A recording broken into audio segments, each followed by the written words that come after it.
Halo TWM Families, welcome back. Aku mau ucapin selamat Natal bagi yang merayakan serta selamat incoming tahun baru menuju 2026. Semoga semuanya selalu sehat, berkembang ilmunya, semakin sukses di masa depan nanti. Alright, so pernah lihat harga tembus resistance, kelihatannya breakout, terus kamu entry.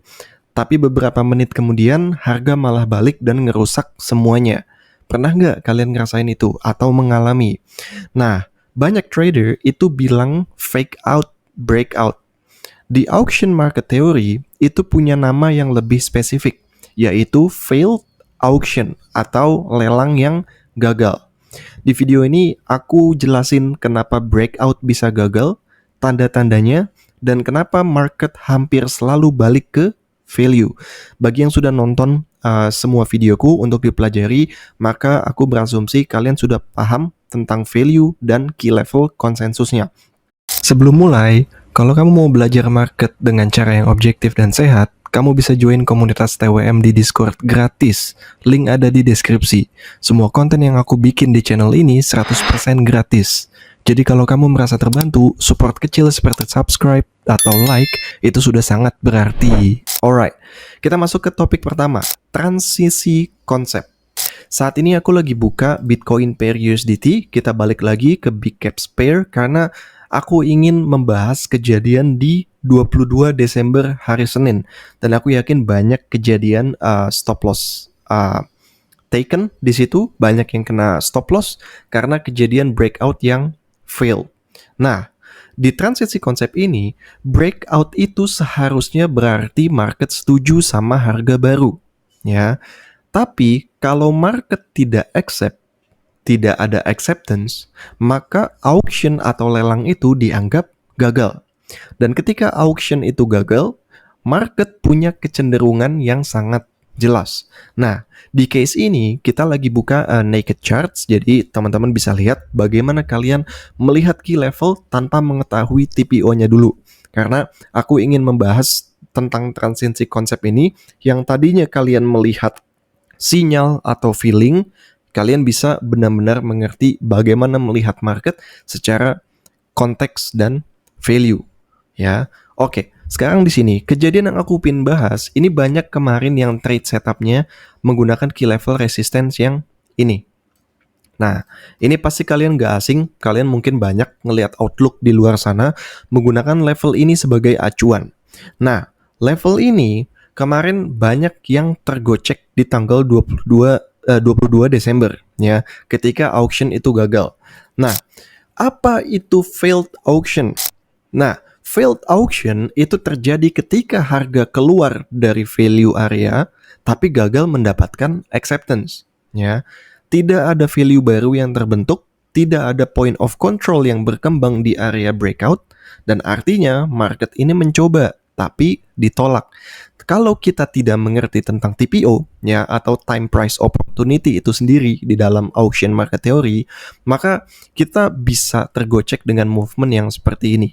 Kalau misalnya kita ke mode replay, aku di sini mode replay, aku naikin sedikit di 100k movement speed biar kalian bisa melihat dengan cepat dan jelas.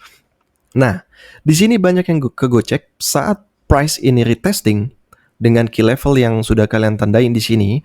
Ini kamu anggap breakout-nya valid karena kamu tidak kita berasumsi bahwa kalian tidak mengerti tentang TPO itu sendiri, karena nanti aku akan nyalain kenapa ini fail ya. Saat dia breakout, ini banyak yang chase the pump. Banyak yang menganggap impulsive candle itu bagian dari breakout yang valid. Nah, padahal kita sudah mengerti bahwa impulsive candle itu adalah total distribusi yang tidak merata. Artinya itu adalah inefficiency candle. Dan di case ini ada impulsif yang lumayan di 4 hour time frame. Considering bahwa likuiditas ini di festival season ini lumayan kering. Dan plus ada institusi juga yang banyak outflow-nya dari market. So, kita bisa consider bahwa November dan Desember ini adalah liquidity yang sangat dry atau kering di market, ya. Nah, saat dia breakout dari level yang kalian gambar, saat habis itu dia retesting level, kamu mungkin berasumsi bahwa dia bisa holding up the price action. Tapi di case ini itu tidak terjadi. Saat kamu play out lagi, akhirnya dia breakdown lagi dan menghantam stop loss kalian. Karena pasti kalian mau ngambil setup di retracement atau kalian chase di impulsif ini. Nah, aku ingin bahas sekarang tentang failed auction itu sendiri. Kenapa aku selalu bilang spike impulsif tidak sama dengan acceptance, ya. Kalau kita nyalain TPO di sini, nah, saat dia breakout, saat kita play dari sini ya. Nah, ini kan key level yang kalian gambar ya. Saat dia price attempting untuk inisiatif keluar dari fair value yang TPO ini terbentuk di minggu hari Senin tanggal 15 Desember, ini kan fair value-nya. Ya, lalu dia melakukan yang namanya initiative move. Boom, keluar kan? Nah, kamu berasumsi tanpa mengetahui TPO, dia retrace, langsung kamu bisa ambil long. Padahal kalau kamu nyalain TPO, kamu tahu di sini ada fair value-nya, dan di sini juga ada fair value di minggu sebelumnya. Karena ini adalah TPO weekly. Dan di sini ada TPO yang starting point-nya dari 8 Desember. Nah, ini berarti kan value-nya. Ya, ini kan di sini nih, ini value area low, di sini value area high, ini adalah batas konsensusnya. Berarti fair value-nya ini di sini, ya. Nah, saat dia masuk, ini yang aku bilang spike itu tidak sama dengan acceptance. Dan ini adalah kesalahan paling umum trader ya, mengira spike itu tanda kekuatan. Spike itu adalah reaksi. Acceptance itu adalah keputusan, dan ini aku sudah bahas di video sebelumnya. Kalau breakout hanya spike tanpa value build, probabilitasnya tinggi itu failed auction. Jadi probabilitasnya ini lebih ke arah dan indikasinya ke failed auction yang akan datang. Makanya saat price ini keluar dari fair value sebelumnya, kita kan harus melihat apakah dia di-accept terhadap value yang ini atau tidak. Kalau misalnya tidak ada acceptance, berarti price akan menolak. Di situ berarti agresi buyer pun tidak cukup banyak. Dan tidak ada partisipan buyer yang cukup untuk melawan partisipasi dari seller itu sendiri. Ya, jadi kamu sudah mulai paham bahwa price itu naik turun itu melalui framework konteks. Bukan lagi karena gambar yang kalian buat seperti order block, seperti support resistance, karena kamu sudah paham bahwa price itu move value by value. Di situ ada transisi value, ya. Karena kita harus melihat market ini sebagai lelang. Karena AMT ini bukan technical. AMT itu adalah frameworknya. Jadi kalau misalnya kamu mau membahas technical, nah itu baru kalian memakai konsep yang lain. Tapi kalau misalnya AMT, ini kita membahas market ini secara frameworknya. Jadi kalian paham tentang market understanding. Karena balik lagi, pasti cenderung banyak orang di retail Indonesia ini belajar mengenai entry exit, bukan tentang market understanding. Dan ini yang sangat mengerikan. Ketika kamu belajar tentang trading, tapi kamu tidak paham tentang market understanding, dan ini bisa memicu kesalahan yang sangat fatal ke depannya. Takutnya kalau kamu tidak mengerti tentang market understanding, kamu bisa salah paham. Mengenai apa? Mengenai tentang entry exit yang sudah kamu planning. Ya. Nah, di sini apa yang kita lakukan setelah market ini melakukan yang namanya failed auction?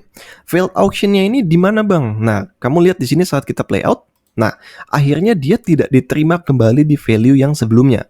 Berarti kan dengan kita melihat relevansi ke yang minggu TPO sebelumnya di 8 Desember, ini price tidak build up value di dalamnya. Dan di sini price pun langsung keluar dan menuju ke value sebelumnya. Dan ini namanya adalah return to value. Dan ketika auction gagal, market hampir selalu balik ke value area sebelumnya. Dan ini yang terjadi saat ini. Ya, target alaminya itu biasanya point of control yang lama, ya, atau setidaknya area balance sebelumnya. Dan di case ini kita sudah lihat bahwa dia sudah tes ke point of control yang sedang apa? Ini yang sudah terjadi, yang dibentuk dari 15 Desember. Atau yang aku bilang tadi, area balance sebelumnya, setiap fair value itu adalah area balance, ya. Makanya banyak trader breakout ini kena SL. Sementara market malah merapih dengan rotasinya. Dan rotasi ini terjadi karena adanya apa? Value. Di situ kita tahu, karena kita membaca konteks framework itu dari apa? Batas konsensus, exceptions, dan apa? Setelah adanya acceptance dan rejection. Ya. Nah, ini penting sekali. Jadi saat kamu ketemu yang breakout seperti ini, kamu bisa menghindari. Jadi saat kamu, misalnya contoh, kalau kamu tidak pakai TPO, kamu kan pasti nggak tahu nih area si value ini, area si value ini. Nah, ini kamu bisa kejebak di sini. Gitu. Kalau misalnya kamu nyalain TPO, nah di sini kamu bisa tahu. Akhirnya price return to value. Paham ya? Jadi ini kenapa reason kalian di 22 Desember ini kalian kena fake out. Karena kalian tidak paham mengenai fair value ini. Ya. Jadi kamu paham kan sekarang kalau AMT itu adalah framework, ya. Ini adalah classic reading dengan expansive framework dan ini membantu kalian mengerti tentang market understanding.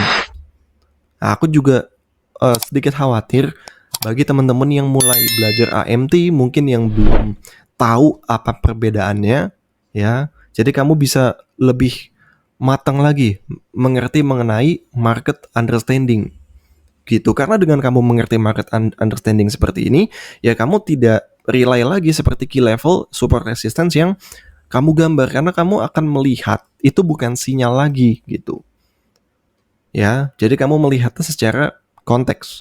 Jadi kalau misalnya kamu hapus nih si resistance yang kamu gambar, nah sini kamu bisa mengerti kenapa price itu kok dia naik ya kan, dari sini kok dia reject gitu. Karena ada si TPO ini sebagai valuation-nya di dalam konteks classic reading. Nah, kalau begini kita harus lanjut ke topik selanjutnya. Kapan jangan entry? Nah, kalau kamu lihat breakout tapi tidak ada acceptance, in this case seperti ini, tidak ada value shift ya. Jadi value yang developing, aku play out lagi biar lebih panjang sedikit. Nah, ini tidak ada value shift. Value shift dari mana, Bang? Kamu lihat value yang ini ya. Ini developing di area balance di value yang sebelumnya ya, 15 Desember. Artinya apa? Value yang ini sedang indikasi membentuk cluster. Cluster itu cenderung apa, Bang? Kalau cluster berarti cenderung market itu sedang sideways dan balancing. Artinya market ini sedang menyeimbangkan dulu. Ya, jadi kalian tahu bagaimana konsep seimbang dan tidak seimbang ini dipakai saat kita melihat charts, apalagi kalau kita sedang menganalisa market. Ya, tidak ada value shift ya. Lalu kalau kamu perhatikan dari setelah adanya rejection terhadap value sebelumnya, ini harga cepat balik yang kita sebut adalah return to value. Nah, jadi ini bukan momen buat entry. Ini momen buat diam ya. Karena diam itu adalah posisi. Diam itu emas di market. Jadi kalau setup tidak clear ya, market tidak clear, lagi sideways, kamu tidak ada ibarat area buat entry, kamu jangan paksain entry di pair itu gitu. In this case kamu lagi melihat BTC, ya jangan dipaksain. Buat cari apa? Cari setup. Nanti kamu malah jadi apa? Kena malah petakannya ya. Jadi diam itu adalah posisi. Mindsetnya yang harus digunakan itu seperti apa? Berarti kamu harus sudah paham. Kalau trading ya, itu bukan soal selalu benar. Trading itu soal tahu kapan tidak ikut. Failed auction itu bukan musuh, itu informasi. Jadi semua teman-teman yang baru belajar ataupun yang sudah profesional yang sering mengimplementasi ilmu ini terhadap trading konsepnya atau mungkin trading approach-nya, kamu semakin mengerti ya. Kalau failed auction itu bukan musuh, itu adalah informasi. Jadi kamu bisa paham di sini. Breakout sehat, acceptance dan failed auction itu satu rangkaian. Kalau kamu paham failed auction yang terjadi di sini tidak ada acceptance, kamu akan jauh lebih jarang kejebak breakout. Jadi kamu tidak lagi kena stop loss yang tidak kamu inginkan gitu. Nah, di video berikutnya kita akan bahas cara memanfaatkan failed auction tanpa overtrade. Ya, semoga ilmu ini semakin bermanfaat buat teman-teman yang belajar. Subscribe kalau kamu mau belajar market secara logis. Kalau kamu mau join komunitasku di free section, silakan. Kita banyak di situ berdiskusi dengan trader lain yang ingin belajar market secara framework. Karena belajar to basic itu adalah yang utama. Jadi kalian saat ingin menentukan entry exit, kalian bisa membaca market ini secara valuasi, ya. Jadi teman-teman tidak lagi kejebak sama breakout failed yang terjadi di 22 Desember sebagai contoh nyatanya. Alright, kita see you on the next video. Thank you semuanya buat perhatiannya. Semoga ilmunya semakin bermanfaat. Sekali lagi, happy festive seasons. See you on the next video. Bye-bye.